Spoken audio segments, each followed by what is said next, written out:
Please subscribe और like करना मत भूलना।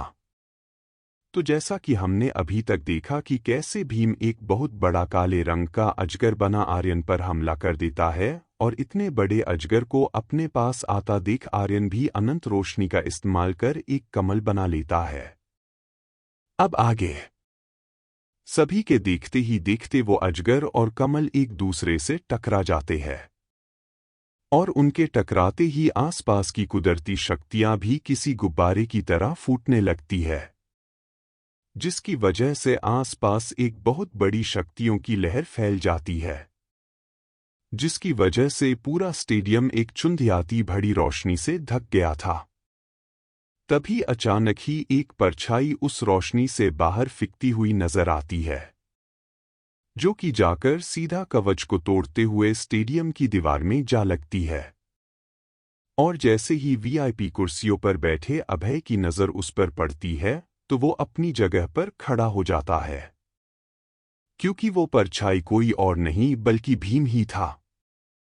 तभी आसपास की रोशनी छटती है और सबको वहां आर्यन बिल्कुल सही सलामत खड़ा दिखता है, जिसको देखते ही स्टेडियम में बैठी सभी लड़कियां जोर जोर से आर्यन के नाम की हूटिंग करने लगती है, जिसकी वजह से एक बार फिर पूरा स्टेडियम आर्यन के नाम से हिल उठता है।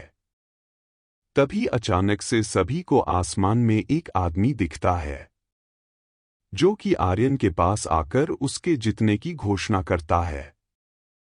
फिर जैसे ही आर्यन दर्शकों के बीच आता है तो बहुत सी लड़कियां उसे घेर लेती है। यार तुम पास से तो और ज्यादा हैंडसम लगते हो, एक लड़की आर्यन को देखकर आगे बढ़ते हुए कहती है। तभी एक दूसरी लड़की उस लड़की को धक्का देते हुए आर्यन से जा लिपटती है और इस नज़ारे को देखकर वहां से कुछ दूर खड़ी राजकुमारी बबीता जल भुन जाती है।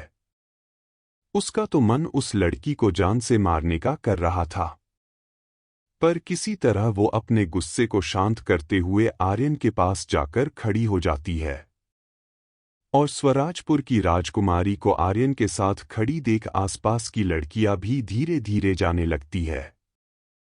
तभी दूसरे की घोषणा होती है, जिसे सुनकर आर्यन और राजकुमारी भी अपनी अपनी जगह पर बैठ जाते हैं। ये दूसरा मुकाबला जलोटा शहर के मयूर और लोह शहर के अभिराम के बीच। और जैसे ही आर्यन दोनों की तरफ देखता है तो एक पल के लिए तो वो भी हैरान रह जाता है, क्योंकि दोनों ही अलंकार लेवल के पहले स्टेज पर थे। तभी वो दोनों अपनी अपनी शक्तियों को बाहर निकालने लगते हैं और जैसे ही मुकाबला शुरू होने की घंटी बजती है तो दोनों एक दूसरे की तरफ बड़ी ही तेजी से आने लगते हैं। तभी मयूर आसपास की कुदरती शक्तियों को अपने अंदर समाने लगता है, जिसकी वजह से उसकी रफ्तार और भी तेज हो गई थी। फिर वो पलक झपकते ही अभिराम के पास पहुंच जाता है। अभी अभिराम कुछ समझता कि उससे पहले ही मयूर अपनी शक्तियों से भरी मुट्ठी को उसकी ओर बढ़ा देता है।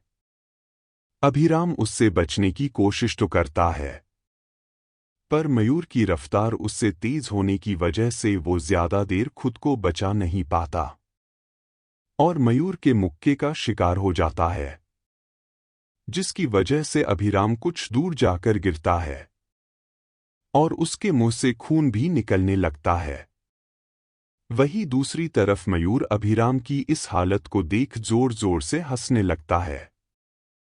अभी अभिराम ठीक से संभला भी नहीं था कि मयूर अपने हाथों में कुछ अजीबोगरीब सील बनाने लगता है, जिसकी वजह से उसके आसपास की सभी कुदरती शक्तियां आकर उसकी हथेली में समाने लगती है। और जैसे जैसे उसका सील पूरा होता जा रहा था, वैसे वैसे आसमान में एक बहुत बड़ा हाथी भी दिखाई देने लगता है, जिसकी शक्तियां देखकर दर्शकों में बैठा आर्यन तक दंग था।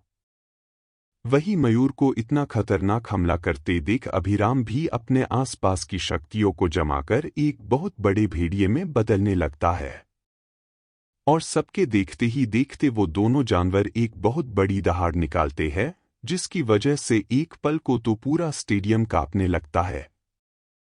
तभी वो दोनों शक्तियों से बने जानवर एक दूसरे से टकरा जाते हैं और जैसे ही वो दोनों जानवर एक दूसरे से टकराते हैं तो आसपास एक बहुत बड़ी शक्तियों की लहर फैलने लगती है।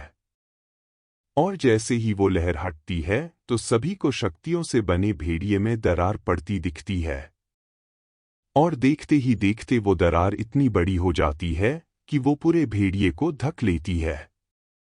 और वो भेड़िया सबके देखते ही देखते धूल में मिल जाता है और वही दूसरी तरफ अपने हमले के नाकाम होने की वजह से अभिराम के मुंह से भी खून की धारा बहने लगती है, जिसकी वजह से अभिराम वही बेहोश हो जाता है, जिसकी वजह से मयूर के जीतने की घोषणा भी हो जाती है।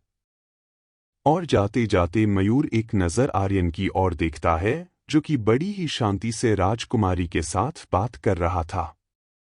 फिर वो वापस अपनी जगह पर चले जाता है। इसके बाद बहुत से मुकाबले होते हैं जिसमें बहुत से योद्धा बुरी तरह से घायल हो जाते हैं। तभी राजकुमारी बबीता का नाम भी स्टेडियम में गूंज उठता है और अपना नाम सुनकर वो भी मुकाबले के लिए तैयार हो जाती है। तभी उसे अपने सामने एक बहुत सुंदर लड़की खड़ी दिखाई देती है, जो कि कोई और नहीं बल्कि वही लड़की है जिसे काले कपड़े वाले आदमी ने आर्यन को मारने भेजा था। ये मुकाबला स्वराजपुर की राजकुमारी बबीता और तिहारा शहर की प्रज्ञा के बीच है।